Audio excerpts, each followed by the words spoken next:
Hi, I'm Kate Goodwin, Head of Architecture and Heinz Curator at the Royal Academy of Arts, and I'd like to talk about the power of live performance for the London Festival of Architecture's 30 Objects in 30 Days project.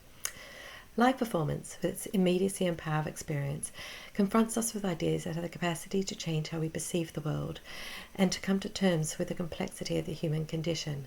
Something I think that's so important for us as citizens, but also in a professional capacity as architects and those who shape the city and the built environments in which we live.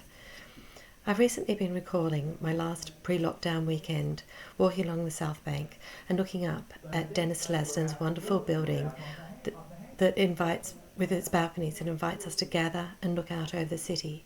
And I had an overwhelming appreciation for the fantastic shows I'd seen there that have continued to have an impact on my outlook.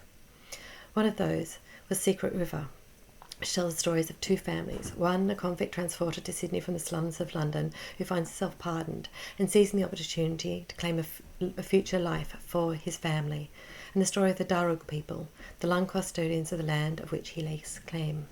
What plays out is a dark and confronting tale, a history of Australia that was barely mentioned during my education, but that is thankfully being spoken about much more.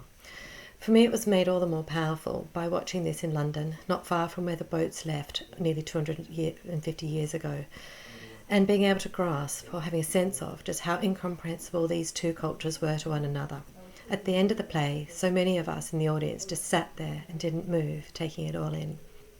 Another really wonderful performance I saw was at the contemporary dance venue, The Place, by Rachel Young, a performance artist that has equally kind of stayed with me and played on my mind.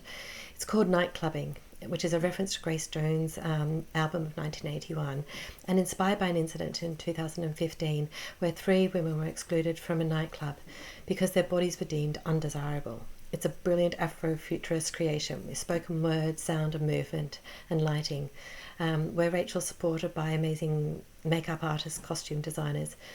But in the end, it's her really commanding performance on stage that's so extraordinary and creates a compelling and really moving piece that has continued to echo in my mind. And I guess where I come to is the importance and the transformative power of the arts. And as I look to the future, I think we're going to need the arts, and especially the performing arts, more than ever. And I hope we can keep them alive for our humanity and our humility.